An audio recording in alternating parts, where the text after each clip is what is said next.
여러분, 배신자를 만나면 어떻게 하고 싶습니까? 처단해야 됩니까? 돈 있다고 힘 있다고 약자들을 괴롭히는 나쁜 사람, 또 그게 내 가족이나 나를 괴롭혔다면 어떻게 하고 싶습니까? 혼쭐을 내고 싶은가요?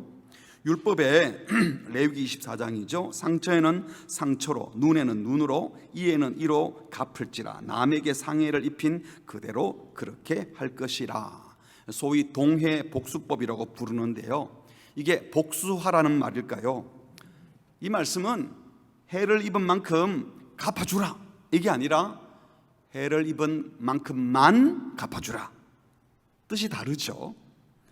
원수를 갚으라는 말씀이기보다 죄된 인간들은 자기가 손해본 만큼만 갚지 않고 분노를 참지 못하고 화가 나서 과하게 보복하다가 또 다른 싸움을 불러일으킬 수 있기 때문에 범죄한 이웃에게 나한테 잘못했다고 화가 났을 때 과하게 처벌하지 말고 그만큼만 벌 주라라는 법이었어요. 하나님은 배신자는 처단하라, 나쁜 짓 한 놈은 본때를 보여준다, 나쁜 놈은 아예 없애버려라, 이렇게 말씀한 적이 없습니다. 소위 동해복수법이라고 부르는 레위기 24장 말씀 전에 19장에 보면 18절에 이렇게 말씀하셨어요. 함께 할까요? 시작. 원수를 갚지 말며 동포를 원망하지 말며 이웃 사랑하기를 내 자신과 같이 하라. 잘못한 이웃도 사랑해라. 배신자도 죄인도 회개하고 돌아오면 받아들이라고 하는 것이 신약 성경의 말씀이 아닌 구약 성경에서도 이미 그렇게 말씀하셨습니다. 오늘 본문에는 배신자 유다가 예수님 체포하려고 무리들을 이끌고 오는 장면이죠. 47절 말씀하실 때 12 중에 하나인 유다가 왔는데, 가룟 유다를 12 중에 하나인 유다라고 했어요. 12는 이 지극히 명예로운 예수 제자를 가리키는데, 그 중 하나가 예수를 배반함으로 12 중에 하나 하면은 아주 나쁜 말이 되어버렸어요. 저주스러운 대명사가 되었어요. 이 사람이 와서 대제사장들과 백성의 장로들에게서 파송된 큰 무리가 칼과 몽치를 가지고 그와 함께 했다라고 했습니다. 이 가룟 유다는 최후의 만찬석상에서 예수님께서 이 중에 한 사람이 나를 팔 것이다 라고 했을 때 뭐라고 그랬어요? 저는 아니지요. 능증스럽게 말을 하고는 조용히 그 자리를 빠져나와서 이미 내통하고 있던 종교 지도자들을 만나러 갔지요. 그리고 예수님이 늘 기도하러 겟세마네 동산에 간다는 이 좋은 기도의 습관을 예수님 체포하는 장소로 이용했던 겁니다. 그래서 종교 지도자들을 데리고 기도하는 자리로 갔어요. 어떻게 체포해서 어떻게 재판에 넘기고 어떻게 사형에 처할지 나름대로의 계획을 쫙 세워놓고 있었던 겁니다. 여기 보니까 큰 무리가 칼과 몽치를 가지고 왔다 했는데, 칼을 든 사람들은 아마도 밀란을 걱정해서 로마에서 파견한 로마 군인들을 가리킬 것이고요, 몽치를 가지고 있는 사람들은 성전을 지키는 소위 성전 경비대들, 유대인 경비대들이었을 거예요. 요한복음에 보면 예수님이 이들을 보고 숨거나 도망가지 않고 잡으러 왔을 때 오히려 예수님이 먼저 누구를 찾으시오? 라고 물었더니 자기들이 깜짝 놀랐습니다. 그런데 내가 당신들이 찾는 예수요 라고 말을 했더니 놀라서 겁이 나서 뒤로 넘어졌다, 이런 기록도 있어요. 오늘 본문에서는 48절에 예수를 파는 자, 가룟 유다가 그들에게 군호를 짜 이르되 내가 입 맞추는 자가 그이니 그를 잡으라 한지라. 곧 예수께 나와 랍비여 안녕하시옵니까 하고 입을 맞추었다. 그러니까 이 가룟 유다는 자기 선생님께, 자기 선생 예수님께 랍비여 안녕하십니까 하고 역겨운 인사를 하고 입을 맞춘 거죠. 당시에 입을 맞추는 것은 존경과 사랑을 표시하는 일반적인 인사법이었다고 합니다. 그런데 가룟 유다는 그 인사법을 스승을 체포하는 군호로 사용했습니다.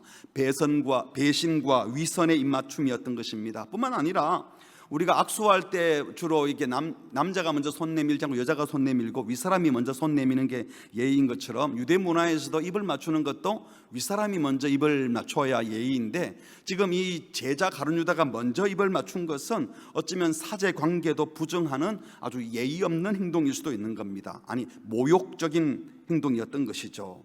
다정한 듯이 키스를 했지만 사실은 스승을 십자가에 못 박아 죽이기 위한 신호였던 것입니다. 또한 지금까지 제자들은 예수님을 주님, 주여라고 불러왔는데 최후 만찬 때 예수님께 이 가룟 유다가 뭐라 그랬어요? 랍비여 저는 아니지요 할 때 예수님을 향하여 주여라고 하지 않고 랍비여라고 이렇게 불렀더랬습니다. 그리고 지금 예수님 체포하러 와가지고도 랍비여 이렇게 부르면서 안녕하십니까 인사를 했던 거예요. 더 이상 예수님이 그의 주인이 아니라 그냥 주변에 여럿 있는 선생 중에 하나였던 겁니다. 만일 여러분이 열심히 키워주고 양육하고 도와줬던 사람이 배신한다면, 또 그 사람이 배신할 걸 다 알고 있는데 찾아와서 아주 빵긋 웃으면서 하얀 치아를 드러내면서 선생님 잘 지내시지요 하고 역겹게 입맞춤을 한다면 마음이 어떨 것 같으세요? 속이 뒤집어지지 않을까요? 그런데 예수님은 어떻게 하셨습니까? 50절에 보니까 친구여 네가 무엇을 하려고 왔는지 행하라. 그랬더니 그들이 나아가서 예수께 손을 대어 잡았다라고 했습니다. 예수님은 이 나쁜 놈아, 이 불쌍한 녀석아, 내가 네 마음을 다 아는데 빨리 하려면 해 이렇게 하신 것이 아니라 친구여, 물론 여기에 단어가 필로스라는 단어를 쓰지 않고 헤타이로스라는 단어를 썼는데 이건 직업적 동료를 뜻하는 용어라고 해요. 그러니까 개인적으로 매우 친근한 표현 용어는 아니지만 그래도 가룟 유다에게 친구여라고 표현을 했어요. 애틋한 사랑을 갖고 말씀할 수는 없었지만 그렇다고 해서 적대감, 반감을 가진 표현도 아니었다는 겁니다. 예수님은 끝까지 배신자, 원수, 악한 자라고 비난하지 않으시고 정중한 예의를 갖추어 배신자를 대한 겁니다. 그리고 그가 뭘 할지 다 알고 계셨기 때문에 네가 뭘 하려고 왔는지 행하라, 네가 온 목적대로 행해라, 어서 할 일 하라 라고 말씀하셨습니다. 기꺼이 자기 자신을 하나님의 뜻에 복종시키고 계셨던 것입니다. 가룟 유다는 아무 저항 없이 스스로 자기 자신을 내어놓는 죄 없는 예수님을 더러운 손으로 잡았습니다. 칼과 몽치를 들고 폭력으로 누르는 자들이 아무 저항도 하지 않는 이 온유한 예수님을 지금 체포하고 있습니다. 그리고 예수님은 잡히셨습니다. 사랑하는 성도 여러분, 만일 우리 그리스도인들이 배신을 당한다면 어떤 태도를 취해야 되겠습니까? 화평하게 하는 자는 복이 있나니라는 말씀을 사모하고 또 화평하게 하는 주인공인 예수님을 따르는 저와 여러분들도 예수님처럼 해야 되지 않을까요? 배신자 가룟 유다의 음흉한 입맞춤을 대하는 예수님의 모습 통해서 우리에게 주시는 메시지가 있는 겁니다. 한마디로 배신자 대적하지 말고 불쌍히 여기라고 말씀하십니다. 왜냐하면 배신자는 대적한다고 문제가 해결되는 것이 아니기 때문입니다. 불쌍한 자들이에요. 사람들이 왜 배신합니까? 배신하는 것은 자신의 단기적인 유익 때문에, 쉽게 말하면 돈 잃지 않으려고, 당장 얻을 유익 때문에 자기 인격을 내팽개치고 지금까지 쌓아왔던 신뢰관계를 내팽개치고 더 힘이 있어 보이는 쪽, 돈이 더 나올 것 같은 쪽, 당장의 유익을 줄 것 같은 쪽으로 달라붙는 게 배신이잖아요. 그런데 장기적으로 보면 당장의 그 유익 때문에 친구를 배신하는 것은 사실은 아무 유익이 없습니다. 당장에는 유익이 되겠지만 결국에는 배신의 실제적 희생자는 배신자 자신입니다. 한번 따라 할까요? 배신의 실제적 희생자는 배신자 자신입니다. 배신하면 얻을 것 같지만 사실은 결국 다 잃는 겁니다. 그렇게 생각한다면 배신자는 비난의 대상이기보다 연민의 대상인 거죠. 그래서 우리 주님도 이 가룟 유다가 불쌍한 겁니다. 대적하거나 미워하신 것이 아니라 가엾게 여기신 것입니다. 물론 배신 나쁜 거예요. 배신자 나쁜 놈이에요. 거짓 평화를 말하는 이중인격자입니다. 안녕하세요 입맞추지만 이 다 가짜잖아요. 겉으로는 평화, 정의, 사랑을 말하지만 속에는 탐욕이 가득하고 자기 유익을 위해서 불의를 행하고 남을 파멸시키면서 빙긋이 웃고 다니고 있어요. 아무 일 없다는 듯이 선생님이라고 부르고 평화에 입맞춤을 하고 아주 예의 바르게 행동합니다. 여러분, 배신자들이 얼마나 품격이 있습니까? 나쁜 짓 하는 놈들도 아주 품격 있게 예의를 갖추고 아유 저 저급한 것들 하고 달라라고 폼은 다 잡는데 실제적으로는 나쁜 짓을 하는 거죠. 그런데 그들은 배신자들은 그런 친절하고 예의 바른 예절들을 자기 탐욕을 채울 도구로 악용하는 겁니다. 친절한 모습이 가짜인 거죠. 이것이 바로 배신자, 악인의 전형적인 속성입니다. 그래서 이런 배신자는요, 교회 안에도 있습니다. 주를 위해 헌신했다 그러고 교회에 열심히 봉사하는 사람들 가운데도 이런 악한 자들이 있다고요. 고린도후서 11장에 보면은 13절에 그런 사람들은 거짓 사도요 속이는 일꾼이니 자기를 그리스도의 사도로 가장하는 자들이니라. 그리스도의 사도라고 말하는데 사실은 가짜라는 겁니다. 이게 이상한 일이 아니다. 사탄도 자기를 광명의 천사로 가장한다. 멋지게 품격 있게 아주 신사적으로 나오는데 사탄이라는 거죠. 그러니까 그 사탄을 따르는 일꾼들도 자기를 의의 일꾼으로 가장하는 것이 대단한 일이 아니다. 다 나쁜 놈들은 그렇게 한다. 그런데 그 마지막은 그 행위대로 될 거다. 이런 외식자, 속이는 자, 이들을 상대하여 싸울 이유가 없습니다. 우리는 악을 대하여 싸워야 되지, 악에 빠진 사람은 불쌍하다는 자라는 거예요. 우리는 악한 자를 보면 자기도 모르게 되갚아 주려고 합니다. 분노가 막 일어나서 처단해버리면 속이 시원할 것 같아요. 세상에 만드는 드라마나 영화는 다 그걸 이용했죠. 우리 속에 분노감을 불러일으켜서. 그래서 영화 보고 나면 드라마 결론을 보고 나면 속이 시원하게 만들고, 그렇지만 그게 속 시원하게 몇 분이나 가나요? 그래서 그런 식으로 하면 또 우리 속이 계속 시원해집니까? 사실은 악에 빠지는 겁니다. 아무 유익이 없어요. 배신자를 처단하는 것. 주님은 배반하는 유다를 애틋하게 사랑하지는 않으셨지만 그 상황에도 친구로 대해 주셨습니다. 애틋하게 사랑할 수는 없지요. 하지만 너도 혼 좀 나봐라 하며 복수심을 표현할 필요도 없는 거예요. 나를 모욕 주고 내 인격을 헐뜯는 사람, 보기만 해도 역겹고 화가 나는 사람들 많이 있는데요. 그런데 그들을 불쌍히 여기는 것 절대로 쉽지 않습니다.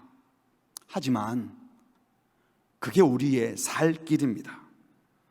그래서 우리는 기도해야 하는 것입니다. 어떻게 해요? 주님, 긍휼한 마음을 부어 주옵소서. 여러분, 분노의 마음, 배신자를 보복하고 싶은 마음 기도 안에도 이미 가득 차 있어요. 그걸 버려야 됩니다. 오히려 주여 저 악에 빠진 자를 긍휼히 볼 마음을 주시옵소서. 예수님은 이 배신자의 역겨운 행동 앞에 마음의 평정을 잃지 않으셨습니다. 원수의 역겨운 행동에 반응하신 것이 아니라 원수가 역겹게 행동하지만 자신은 하나님의 뜻을 좇고 있었어요. 어차피 십자가에 죽으러 오신 그 길을 가는 중이기 때문에 하나님의 뜻에 반응했습니다. 기꺼이 아버지께 순종하셨던 아들 예수님은 악이 나를 공격한다고 거기에 분노하고 원한으로 대적한 것이 아니라 하나님을 향하여 가면서 계속 평강의 마음이 그를 사로잡고 있었습니다. 하나님께서 은혜 베푸시면, 십자가의 사랑이 부은 바 되면, 우리 속에 그리스도의 사랑이 부어지면 배신자도 불쌍히 여기고 주님의 마음으로 긍휼히 여길 수 있는 줄 믿습니다. 주께서 그 마음을 우리 모두에게 부어주시기를 주의 이름으로 축복합니다. 긍휼함이 없으면 평화가 오지 않습니다. 대적해서 원수 갚아서 배신자 처단해서 절대로 평화가 오지 않습니다.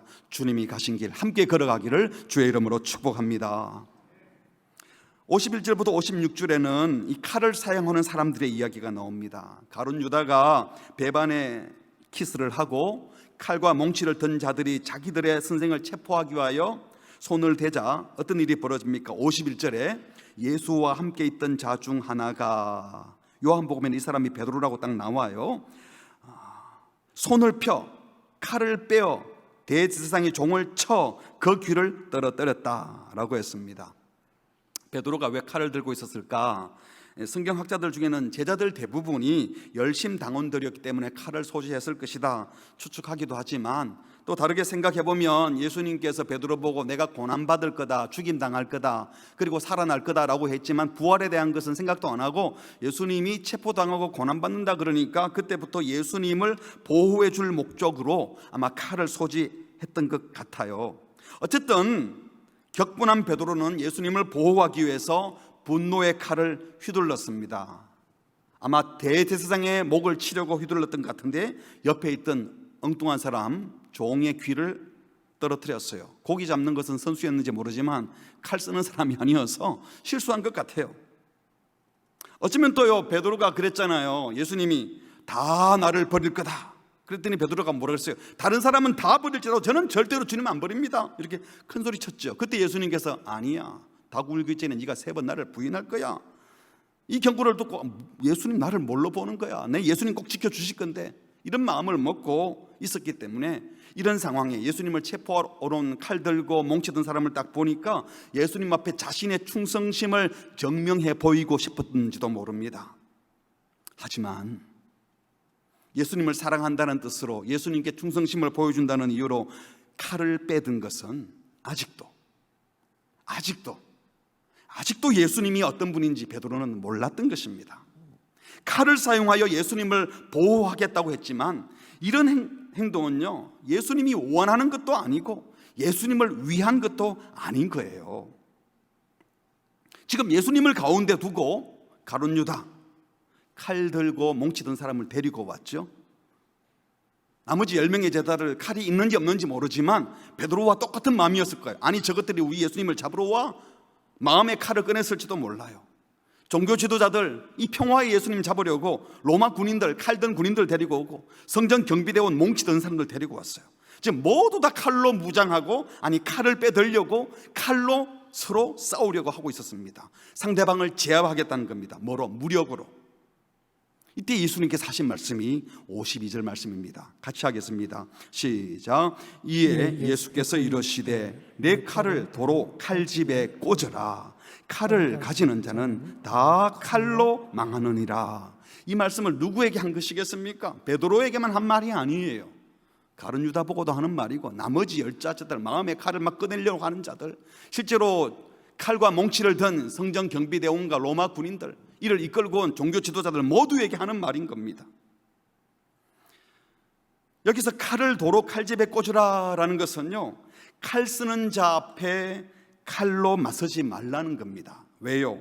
하나님 나라 위하여 칼 사용한다고 하나님 나라가 오지 않기 때문입니다. 하나님 나라는 무력으로 이루어지지 않기 때문입니다. 하나님 나라의 통치 원리는 무력, 폭력이 결코 아니기 때문입니다. 또 하나님 나라는 한 생명 한 생명을 소중히 여기는데 사람 생명 처단하고 죽이고 없애서 천국이 이루어지는 일은 없기 때문입니다. 어떤 사람들은 예수님께서 칼을 버리라 이렇게 말하지 않고 칼을 도로 칼집에 꽂으라, 이것은 무력 사용을 근본적으로 금한 게 아니라 칼집에 꽂아놨다가 필요할 때만 쓰라, 이렇게 해석을 해가지고 무력 사용을 합리화하려는 사람들이 있어요. 성경을 너무 짧게 본 겁니다. 바로 그 다음 절에 뭐라고 하십니까? 칼을 가지는 자는 다 칼로 망한다라고 했잖아요. 칼을 가진다 이 말은 뭡니까? 필요할 때 꺼내 쓰려고 하는 사람들을 가리키는 거 아니겠어요? 칼을 가지는 자는 다 칼로 망한다. 칼의 힘, 무력, 폭력, 완력으로 밀어붙여서 싸워서 이겨서 평화를 이루겠다, 우리 편 잘 살겠다, 이렇게 하는 것, 그 사람들 더 큰 칼, 더 큰 힘 오면 반드시 망하게 된다라는 말씀이죠. 인간의 죄성은 칼을 사용하기 시작하면요, 계속 더 많은 칼, 더 힘이 센 칼, 더 큰 칼을 만듭니다. 한 대 맞으면 2대 때리는 것 인간 아닙니까? 무기를 하나 가지고 있으면 저쪽은 2개를 만들어서 대항하려고 합니다. 말은 뭡니까? 힘의 균형, 이런 소리예요. 저쪽에서 핵을 갖고 있으니까 우리도 핵 만들어야 돼. 힘의 균형. 힘의 균형은 결국은 힘으로 평화를 지키겠다는 건데, 그럼 균형 깨지면 다 죽자는 것 아니겠어요? 인간이 하는 평화는 그것밖에 안 되는 겁니다. 그런 힘으로 무장하기 시작하면요, 한도 끝도 없어요. 균형을 이루는데 여기서 조금 더 내면 이쪽도 조금 더 올리고, 이쪽에서 조금 더 계속 힘, 무기를 더 만들어서 그 칼에 의하여, 그 무기에 의하여 결국은 다 망하게 되는 것입니다. 그러니까 우리 예수님의 말씀은요, 칼로 폭력으로 생명을 상하게 하는 자에게는 칼로 망한다, 하나님이 징벌하겠다는 선포인 겁니다. 칼로 이룬 평화는 반드시 칼로 깨어지는 것입니다. 그렇습니다. 칼로, 무력으로는 결코 평화가 만들어지지 않습니다. 폭력으로 남의 생명을 상하게 하면서 평화가 올 것이라는 건 착각입니다. 그런데 우리가 살고 있는 이 세상은 다 힘으로 통치하죠. 국가가 생기면 권력자가 생기죠. 왕이나 대통령. 그래서 그 권력을 유지하고 또 타국의 다른 나라의 공격으로부터 자기 나라를 지키기 위해서 군대를 만드는 겁니다. 그리고 국내에 분쟁이나 문제가 생기면 해결하기 위해서 경찰을 비롯해서 소위 공권력이 생겨나죠. 이 공권력이나 군대, 또 이 권력을 유지하고 또 권력을 잘 사용하기 위한다는 미명하에 국가는 세금을 거두어 드립니다. 그리고 국가는 세금 낸 백성들을 소위 군대와 공권력 그리고 각종 시스템으로 돌봐주는 방식을 취하는 것이 이 세상 나라입니다. 이 세상 나라는 어쩔 수 없이 무력을 바탕으로 권력을 지키고 무력으로 세금 낸 사람들의 평화를 유지시켜주는 시스템이에요. 그래서 하나님은 애초부터 이런 힘의 원리가 작동하는 국가가 세워지는 것을 원치 않으셔서 사무엘 선지자를 통해서 거듭거듭 말씀했잖아요. 그런데 이스라엘 나라가 우리도 필요해, 우리도 왕이 필요해, 그래서 그런 국가를 만드는 것 아닙니까? 이제는요, 예수 믿는 대통령이라도 크리스찬 통치자라도 이 권력을 잘 사용하고 나라를 지키기 위해서 힘을 선택하지 않을 수 없어요. 예수 믿는 대통령은 다 군대 해산할 겁니까? 경찰 다 없앨 거예요? 죄된 나라의 실정 자체가 우리는 그런 세상에 살고 있다는 거예요. 그러니까 우리가 이런 세상에 살면서 그 힘의 원리에, 힘에 작동하는 기준에 부합하지 않게 사는 것은요, 굉장히 어려운 일입니다. 하지만 그리스도인들은 계속 생각해야 됩니다. 머리에 염두에 두는 게 뭔가 하면 이거 정상 아니야, 이건 정상이 아니야. 무력 바탕으로 세워진 국가가 절대로 참된 평화를 줄 수 없다. 이 사실을 계속 되뇌이고 명심하고 끊임없이 우리 머릿속에는 주님이 주시는 평화만 참된 평화다, 하나님 나라를 추구하는 마음이 가득 차야 하는 것입니다. 아멘. 여기서 아멘 해야 되는 겁니다. 아멘. 천국은, 하나님 나라는 칼로 무력으로 세워지지 않고 그 무력으로 확장될 수도 없어요. 그렇게 해서도 안 돼요. 천국은 사랑으로 세워지고 거룩함으로 세워집니다. 그래서 사도 바울은 구원받은 성도들을 묘사하기를 골로새서 1장 13절에 그가 우리를 흑암의 권세에서, 그러니까 사단의 권세, 무력으로, 힘으로, 폭력으로, 빼앗음으로 나라를 만드는 사단의 나라에서, 어둠의 권세에서, 사망의 권세에서 건져내어 우리를 어디로 옮겼다고요? 그의 사랑의 아들의 나라. 천국은 바로 사랑의 아들의 나라, 사랑의 아들 예수님, 십자가 지러 오신 예수님, 끝까지 긍휼 자비 베푸시고 사랑하신 예수님의 통치 원리가 작동하는 나라로 옮긴 자들이 바로 저와 여러분이고 교회이고 천국인 줄 믿습니다. 그래서 우리 그리스도인들은요, 이 세상을 살면서 칼을 사용하는 자가 부당하게 칼을 휘두를 때 저거 잘못이다 라고 말하고 저항해야 합니다. 그런데 어떻게 저항합니까? 니네들이 칼 들어, 우리는 더 큰 칼이 있어 하고 똑같이 칼을 빼내면 안 돼요. 칼을 도로 칼집에 꽂아라. 칼을 사용하는 자는 칼로 망한다는 사실을 보여주기 위해서 불의한 자가 폭력으로 공격해 올 때 우리는 다른 방식으로 맞서야 되는 겁니다. 그들의 이 폭력으로 공격해 온다고 똑같이 힘으로 대응하는 것은 폭력의 정당성을 인정해 주는 꼴이 되는 거예요. 단지 우리가 힘이 없어서 당했으니까 우리도 더 센 힘으로 너희들을 저항할 거야, 힘쓰는 것은 맞아 라는 말을 행동으로 보여주는 거잖아요. 결국 우리 그리스도인들까지도 더 큰 칼, 더 큰 폭력으로, 돈의 힘으로, 권력의 힘으로 하나님 나라를 만들겠다고 하는 것은 아주 비신앙적인 행위가 되는 겁니다. 뿐만 아니라 우리 주님의 말씀은요, 힘쓰는 자에게 힘으로 맞선다고 평화가 오지 않기 때문에 그렇게 하지 말라는 겁니다.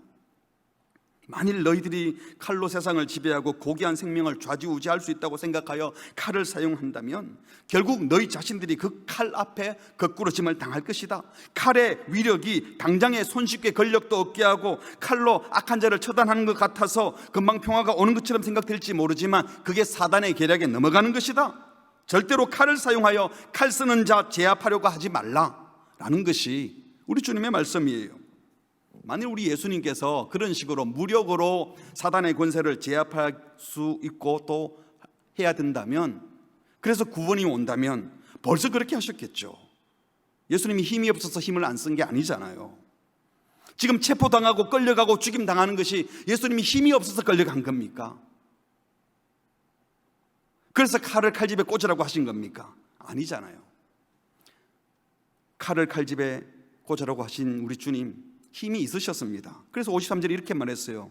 내가 힘없어 그런 게 아니야. 내가 지금 우리 아버지께 기도하면 12군단 더 되는 천사 보내게 할 수도 있어. 당시 로마의 한 군단이 보병 6,100명, 마병 726필의 규모였다고 해요. 그러니까 엄청나게 큰 군대, 한 군단. 근데 12군단이 뭐 딱 12군단이기보다 한 군단만 생각해도 엄청나지. 내가 지금 말 한마디 하면 12군단도 올 수 있어. 하늘의 강력한 천군천사로 구성된, 그래서 감히 우리를 넘볼 수 없게 하는 힘을 내가 가지고 있어. 모르니? 하지만 내가 힘 없어서 그러는 게 아니야. 그리고 말씀하시기를, 내가 만일 그런 식으로 한다면 베드로 네가 칼을 휘두른 것처럼 순간적인 충동으로 내가 천군천사의 무력 도움받아서 이 약한 것들 제압한다면 이런 일이 있으리라 한 성경이 어떻게 이루어지겠느냐. 이런 일, 메시아가 오셔서 되어질 일, 메시아는 칼을 들고 나오는 악을 제압하기 위하여 더 큰 칼을 드는 분이 아니라고 한 말씀이 어떻게 이루어지겠느냐라는 거예요. 성경이 말씀하시는 메시아는 어떤 분입니까? 시편 41편 9절에 보면 메시아는 가장 가까운 친구의 배신을 받을 거다 했어요. 지금 가룟 유다의 배신을 받죠.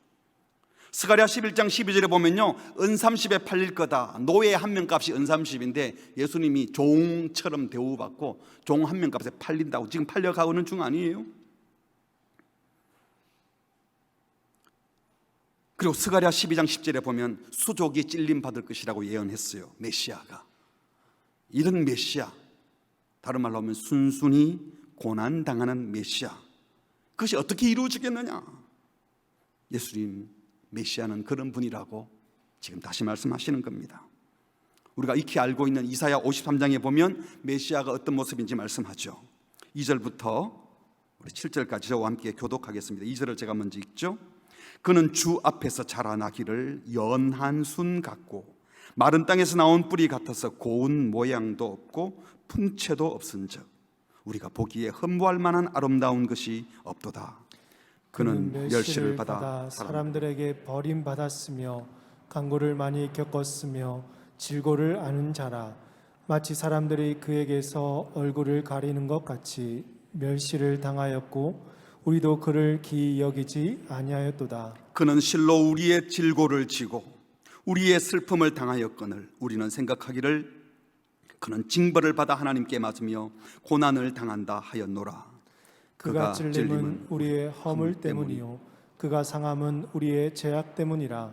그가 징계를 받음으로 우리는 평화를 누리고 그가 채찍에 맞음으로 우리는 나음을 받았도다. 우리는 다 양 같아서 그릇 행하여 각기 제 길로 갔거늘 여호와께서는 우리 모두의 죄악을 그에게 담당시키셨도다. 그가 곤욕을 당하여 괴로울 때에도 그의 입을 열지 아니하였으며 마치 도수장으로 끌려가는 어린 양과 털 깎는 자 앞에서 잠잠한 양같이 그의 입을 열지 아니하였도다. 아멘. 이게 메시아의 모습이라고 성경이 예언했어요. 예수님께서는 인류의 대속을 완성하기 위해서 자발적으로 잡혀 죽으러, 턱 깎는 자 앞에 양같이 순순히 잡혀 죽으러 오셨어요.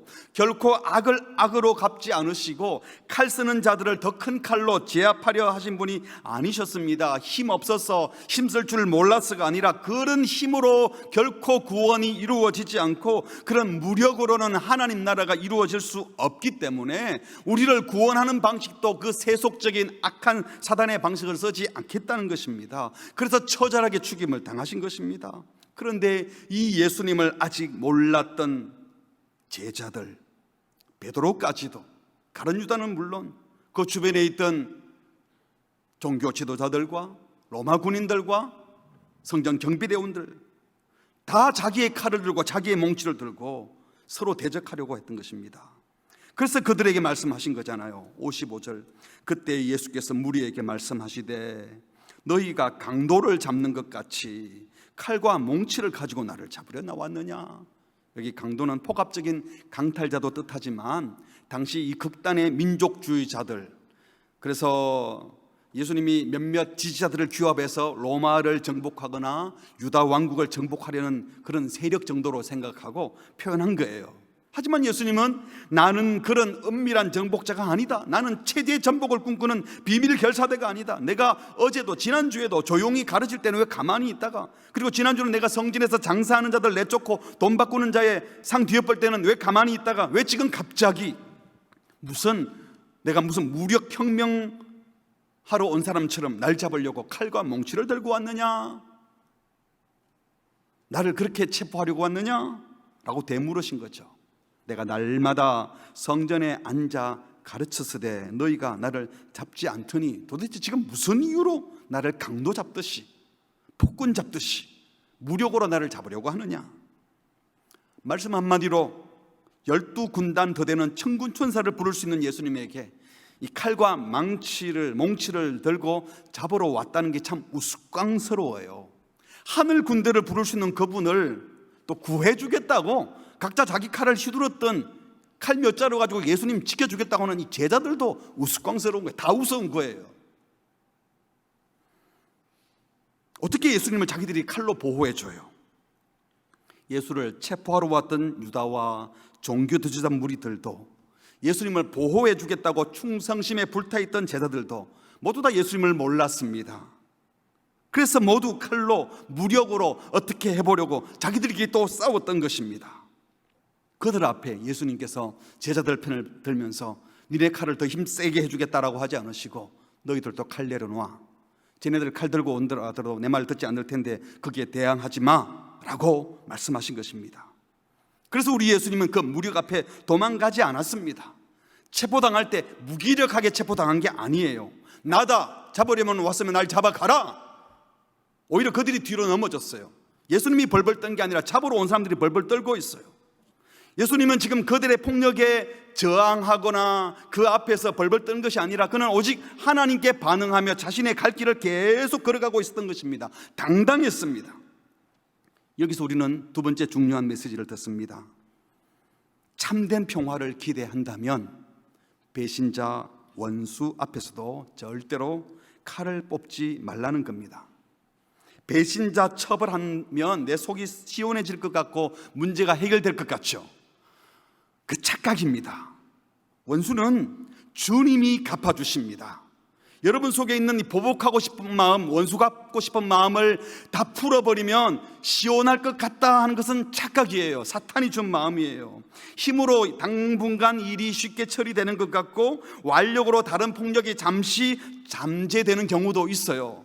저도 간혹은 어떤 분들이 막 귀찮고 힘들게 하는데 우리 교인들 가운데서도 막 더 거친 분이 와서 막 거친 언어로 해가지고 그 사람이 잠깐 물러가면 제가 잠시는 평화를 누리는데, 여러분 그게 잘하는 걸까요? 그리고는 교회도 저런 사람 하나 필요하다. 저도 그런 생각을 한 적이 있어요. 당장의 보호를 받으니까. 그러나 그 사람이 뭐라 그러겠어요? 뭐 교회도 아이고 나 같은 놈이 똑같이 있구나. 하나님의 교회를 어떻게 보겠습니까? 그렇게 해결된 문제는요 또다시 문제를 일으킵니다. 결국은 하나님의 뜻을 거스르게 되는 겁니다. 하나님의 뜻은 하나님의 방법으로 이루어지지 세속의 힘의 방법으로 이루어지지 않기 때문입니다.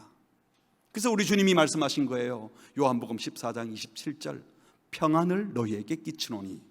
누구의 평안? 곧 나의 평안을 너희에게 주노라. 그런데 내가 너희에게 주는 평안은 세상이 주는 것과는 다르다. 너희는 마음에 근심하지도 말고 두려워하지도 마라. 세상 방식으로 평안 못 얻었다고, 세상 방식으로 원수 차단되지 않았다고 염려하거나 두려워할 이유가 없다. 그리스도께서 우리에게 평화를, 진짜 평화를 주려고 오셨습니다. 예수님이 주시는 평화는 그런데 세상이 말하는 그런 평화가 아닙니다. 여러분 세상 사람들도 다 평화를 추구해요. 안정된 것을 추구하고 안락함을 추구하지만 그들이 추구하는 평화는 힘으로 얻는 평화잖아요. 지난주 우리가 금요일, 토요일 우리 목사님 말씀 통해서 들었지만 팍스 로마나, 로마가 추구한 평화, 군대의 힘으로 원수를 제압하고 법으로 사람을 통제하고 물질적인 풍족함으로 넉넉함을 누리게 해주기 위해서 더 많은 세금을 걷고 그 세금으로 또 군대의 힘을 키우고 그 군대로 다른 나라 정복해서 재물 빼앗아오고, 그래서 힘을 가진 로마의 시민이 되면, 로마의 통제 안에 들어가면 당분간 로마의 보호를 받아서 당분간 평화를 누리는데, 그것 때문에 주변에 많은 사람들은 피 흘려야 되고 노예로 살아야 되고 고통을 겪어야 돼요. 그래서 힘을 가진 나라에 충성하게 만듭니다. 그래서 로마 무너지면 더 강한 나라에 또 붙어야 되는데 이게 주님 주시는 평화 아니라는 겁니다. 세상 사람들에게 평화 주겠다고 꼬드겨서 세금 걷고 더 넓은 땅 정복하고 우리나라 이기면 박수치고 약한 나라 정복하고 손뼉치고, 그래서요 기록에 하면 로마는 그 평화를 이룬다고 하면서 하루도 피 흘리지 않는 날이 없었다 그래요. 로마 정치권 안에서뿐만 아니라 로마 밖에도 계속 전쟁을 하고 있으니까 피를 계속 흘리면서, 그게 남의 피를 흘린 거예요. 근데 우리 예수님은 당신께서 피를 흘리셨잖아요. 다른 겁니다. 주님이 주시는 평화는 그런 식의 평화가 아니라는 것입니다. 히브리적 개념의 샬롬, 이건 전쟁 없는 평화, 무사 안일, 큰일 나지 않는 평화, 약자를 정복하는, 그래서 원수를 제압하여 얻는 외적인 평화를 말하는 게 아니에요. 샬롬의 평화는 우리 영혼의 평화입니다. 내적인 평화입니다. 대적이 없어서 평화가 아니라 대적이 있는데도 하나님으로 인하여 누리는 평화입니다. 정치적으로 타국의 지배하에 있더라도, 지금 당장은 먹을 것이 없더라도 하나님의 통치 안에 있을 때 하나님 주시는 평화를 누리는 것이 주님 주시는 평화예요. 전쟁 중에 엄마 품속에 있는 아이는 폭탄이 터져도 엄마 품에 있는 동안에 평화를 누린 것 같은 그런 평화를 누리는 자들이 모여서 진짜 평화를 만들어내는 것입니다. 당장에 먹을 것이 부족해도, 육체적으로 불편해도, 육체적인 노동이나 고통으로 힘든 일이 있어도, 건강한 자든 병든 자든 성공한 자든 실패한 자든 하나님이 주시는 내적 만족감이 있어서 그 영혼의 진짜 평화를 누린다면 그들이 평화로운, 그리고 평화를 만들 수 있는 사람이 되는 줄 믿습니다. 여러분이 잘 아는 솔로몬 왕이 통치하던 시절 이스라엘 나라에 전쟁이 없었어요. 로마와는 좀 다른 것처럼 보일지 모르지만 사실은 로마식의 평화였습니다. 솔로몬은 처첩을 1000명을 거느려서 정략 결혼을 했어요. 이방 나라 공주들을 다 자기의 아내로 삼아서 주변 나라 사람들이 다 사돈 나라가 되어버리니까 전쟁을 걸어오지 않는 겁니다. 그래서 평화로웠어요. 칼 들고 올 것 같은 사람들을 자기 편 만든 거죠. 머리를 그렇게 쓴 겁니다. 그런데 이방 공주들이 들어오면서 자기들이 믿던 우상을 들고 왔는데 그들을 위하여 산당을 다 지어줬어요. 웃기는 일 아닙니까? 20년간 성전 7년, 13년 자기 궁전 짓는면서 20년간 공사를 했으니까 얼마나 평화로웠겠어요. 그렇지만 공사한다고 많은 부역자들은 노동으로 고통을 당했고, 정략 결혼으로 전쟁이 없었지만 성전 지어준 솔로몬 시절에 산당, 우상 산당을 가장 많이 지은 왕이 또 솔로몬이었던 거예요. 당장에는 물질적으로 풍요로웠습니다. 당장에는 전쟁이 없었습니다. 하지만 이것은 주님 주신 평화가 아니었어요. 칼든 자 내 편 만들어 전쟁이 없게 하려다가 예루살렘 성전을 지었던 솔로몬 왕은 우상 신전을 지어주는 왕이 되어버렸습니다. 하나님의 성전이 주는 평화에 만족하지 않고 힘의 원리를 이용하여 평화를 유지하려고 거룩함을 잃어버리고 주님이 주시는 참된 평화를 발로 차버린 겁니다. 결국 솔로몬이 죽고 난 후에 어리석은 아들 르호보암 왕이 되면서 나라가 두 쪽에 나게 되고, 북쪽 여로보암에는 사람들이 예루살렘에 안 오려고 배 들고 다니다가 금송아지 만들어 놓고 우상을 섬기는 나라가 완전히 되어버렸습니다. 하나님도 섬긴다고, 우상도 섬기고, 금송아지 보고 하나님이라고 부르고 나라를 완전히 엉망진창으로 만든 겁니다. 그 이후에 이스라엘 땅에는 끊임없는 내분, 왕실 간에 칼이 끊이지 않는 살해극이 벌어졌습니다. 결국 내면이 약해진 이스라엘과 유다는 아시리아와 바벨론 제국에 멸망당하고 말았습니다. 그리스도인의 평화는 싸움이 없는 것, 문제가 없는 것이 아니라 거룩함을 지켜내고 하나님과 친밀한 관계를 유지하면서 영혼에서 기쁨이 솟아나는 것입니다. 이 마음이 있을 때 우리는 세상 방식으로 살아가지 아니하고 그리스도께서 살아내신 방식으로 살 수 있는 것입니다. 로마서 12장은 대적자, 원수, 배신자, 악에 대해서 성도가 어떻게 대해야 될지 이렇게 말씀하십니다. 저와 함께 한 절씩 교독하실까요? 14절 제가 읽습니다. 너희를 박해하는 자를 축복하라. 축복하고 저주하지 말라. 즐거워하는 자들과 함께 즐거워하고 우는 자들과 함께 울라. 서로 마음을 같이하며 높은 데 마음을 두지 말고 도리어 낮은 데 처하며 스스로 지혜 있는 채 하지 말라. 아무에게도 악을 악으로 갚지 말고 모든 사람 앞에서 선한 일을 도모하라. 할 수 있거든 너희로서는 모든 사람과 더불어 화목하라. 내 사랑하는 자들아, 너희가 친히 원수를 갚지 말고 하나님의 진노하심에 맡기라. 기록되었을 때 원수 갚는 것이 내게 있으니 내가 갚으리라고 주께서 말씀하시니라. 네 원수가 줄이거든 먹이고 목마르거든 마시게 하라. 그리함으로 네가 숯불을 그 머리에 쌓아 놓으리라. 악에게 지지 말고 선으로 악을 이기라. 아멘. 악을 악으로 갚아 악한 자의 코를 납작하게 해준다고 평화가 오는 것이 아니라는 겁니다. 악의 칼을 맞설 수는 있지만 악한 자와 함께 똑같이 칼을 들고 맞서는 것이 아니라 오히려 악을 선으로 대하고 선이 악의 영향을 받는 것이 아니라 악이 선에게 영향을 받도록 하라고 말씀하십니다. 끝까지 주님 가신 그 화평의 길을 가라고 말씀하셨어요. 오늘 본문 마지막 56절에 보니까 그러나 이렇게 된 것은 다 선지자의 글을 이루려 함이니라 하시더라. 무슨 말입니까? 예수님이 지금 이 길을 가는 것은 메시아가 이런 분이라고 약속하셨던 대로 그 길을 가고 있는 것이다 라고 증명해 주었습니다. 그랬더니 제자들이 듣고 아 그러시군요, 제가 이제 예수님을 계속 따르겠습니다 라고 한 것이 아니라 이 말을 듣고 제자들은 다 예수를 버리고 도망갔다고 했습니다. 오늘 저와 여러분도 오늘 이 말씀을 들으면서 목사님 그거는 신령들이나 하는 말이고 뭐 도사들이나 하는 말이지 이거 우리가 어떻게 되겠어요? 그 사람들은 이 제자들과 똑같은 게 다 버리고 도망가더라. 그때 제자들은 예수의 부활을 아직 목격하지 못했습니다. 성령이 강림하지도 않았습니다. 그들이 갖고 있던 세계관으로는 이해가 되지 않았습니다. 그러나 오늘 저와 여러분은 그 예수님이 십자가에 죽임 당하셨지만 3일 만에 사망의 권세, 악의 권세를 깨뜨리고 부활하셨고 승천하셔서 다시 오시겠다고 약속하시며 주님이 마지막 최종 심판 때 분명하게 다 갚아주시고 심판하시리라고 약속하셨기에 그 주님을 신뢰함으로 우리도 주님께서 가신 그 길을 걸을 수 있는 줄 믿습니다. 말씀을 맺겠습니다. 첫 번째로 배신자는 처단하라. 이건 세상 얘기예요. 영화나 드라마에서 하는 얘기예요. 그 얘기 듣고 속 시원히 하지 마십시오. 그들을 긍휼히 여기고 위하여 기도해야 됩니다. 배신자의 실제 희생자는 누구라고요? 배신자 자신이에요. 불쌍한 거예요. 그들을 불쌍히 여기는 마음을 주시기를 바랍니다. 두 번째로 어떤 경우에도 칼로 무력으로 화평을 이룰 것처럼 생각하는 그 생각을 내려놓고 우리도 돈 있어, 우리도 힘 있어, 우리도 권력 있어가 아니라 칼을 칼집에 도로 꽂고 세상이 주는 방식이 아닌 하나님이 주시는 평화를 사모하고 그 평화를 이루기 위해서 내 속에 일어나는 분노 때 칼 뽑지 마시고 사랑을 끄집어내시고 내 속에 있는 무기 끄집어내지 마시고 비난의 말을 꺼내지 마시고 긍휼과 자비의 말을 꺼내셔서 주님의 가신 그 길을 함께 걸음으로 화평을 이루내는 우리 모두가 되시기를 주의 이름으로 축복합니다.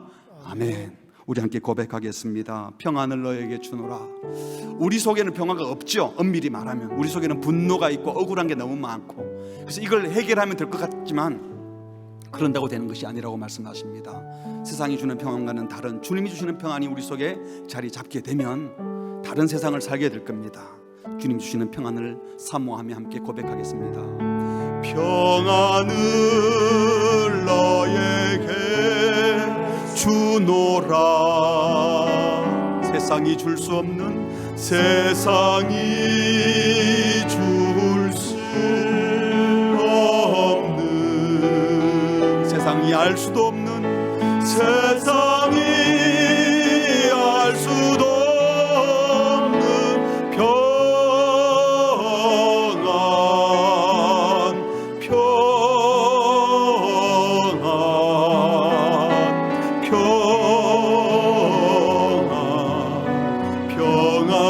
평안을 내게 주노라. 평안을 너에게 주노라.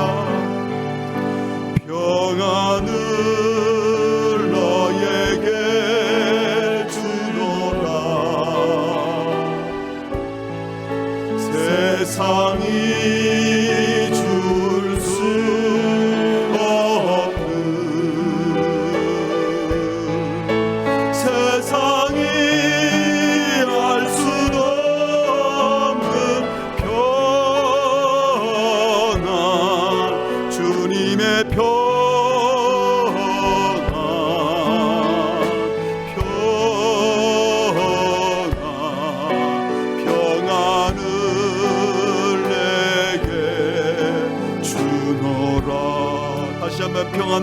주노라.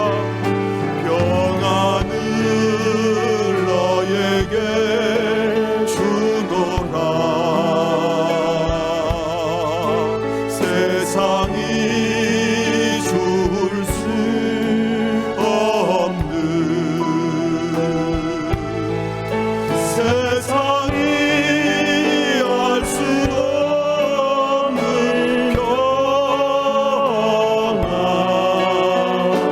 평안,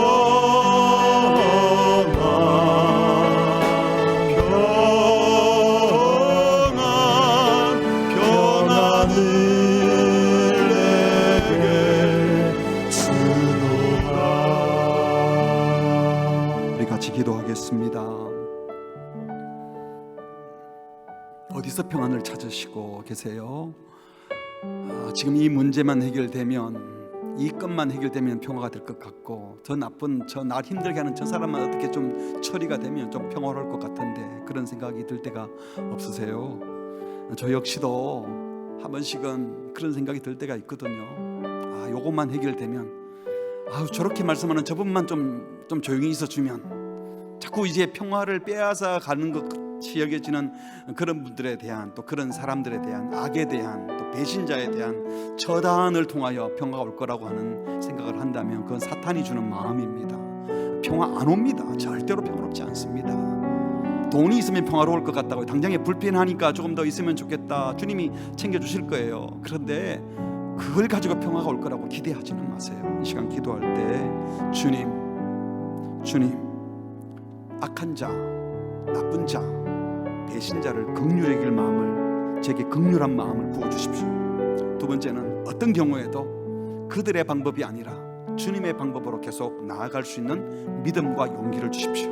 세상은 계속 힘써라, 너도 돈 좀 써라, 너도 말할 수 있잖아, 그래서 뭔가 하고 나면 될 것 같은 그런 악의 유혹이 있지만, 주님 어떤 경우에도 주님의 방법으로, 여러분 자녀를 대할 때, 여러분 배우자를 대할 때, 여러분 부모님을 대할 때, 여러분 교회 성도님들을 대할 때도 마찬가지예요. 주님이 주신 긍휼과 사랑으로 사람들을 대할 수 있도록 주여 긍휼의 마음을 부어주십시오. 끝까지 평화의 도구가 되게 하여 주시옵소서. 칼 절대로 꺼내지 말게 하시고 칼을 버리게 하여 주시옵소서. 우리 합심하여 같이 기도하시겠습니다. 하나님 아버지, 주님이 말씀하셨지만 저도 떠나버렸습니다. 저도 주님의 말씀하신 것을 알려주시고 하나님 주의 말씀에 불평하고 못했음을 고백합니다. 시시로 때때로 일어나는 분노하는 마음과 악을 처단하고 싶은 마음, 내가 재판장이 되려는 마음들을 세상에 고백합니다. 주님이 다 갚아주시는 것을 믿습니다. 하나님의 때에 갚아주는 것을 믿습니다. 주님을 신뢰합니다. 주님은 평화의 길을 가다가 죽고 없어진 것이 아니라 부활하셨고 다시 재림하시고 심판하시는 것을 믿습니다. 이 믿음 갖고 끝까지 주님과 같이 걸어가게 하여 주시옵소서. 세상이 말하는 거짓 평화에 휘둘리지 말게 하시고, 하나님 긍휼함을 놓치지 말게 하시고, 끝까지 주님의 평화를 구하는 자들과 하여 주시옵소서. 우리 성도님들 살아가면서 억울하고 힘들 때도 주님을 바라보게 하시고, 주님 손 붙잡게 하시고, 하나님 형답게 공격에 걸어가는 것이 아니라 감사하며 하나님 확신이 쳐서 걸어가게 하여 주시옵소서. 주님 그렇게 지켜주시고 그렇게 인도하여 주시옵소서. 그 평화 우리에게 부어주시옵소서.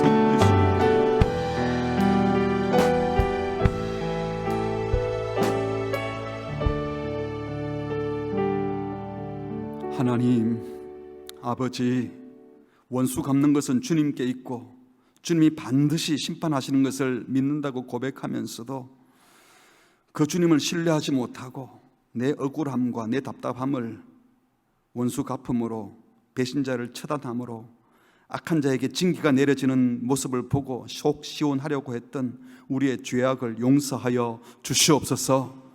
우리가 바로 그런 자였다는 사실을 기억해 하시고 주의 긍휼을 구하오니 우리를 긍휼히 여겨주시되 우리에게도 긍휼의 마음을 부어 주시옵소서. 반드시 주님이 재림하셔서 선하게 갚아주시고 공의롭게 심판하시는 것을 믿습니다. 우리가 할 일은 사랑하는 것이고 끝까지 긍휼을 베푸는 것인 것을 믿고, 세상이 주는 가짜 평화가 아닌 주님이 주는 참된 평화를 위하여 주님이 가셨던 그 길 함께 믿음의 식구들 손잡고 같이 걸어가게 하여 주시옵소서. 이번 한 주간 우리 성도님들 믿음으로 살려다가 억울한 일을 당하고 당장에 고통스러운 일을 당할 때에 우리 주님 위로해 주시고 같이 믿음의 길을 걷는 친구들이 많이 있다는 사실을 기억하고 믿음 안에서, 그리스도 안에서 모두 승리하게 하여 주시옵소서. 예수님의 이름으로 축복하며 기도합니다. 아멘.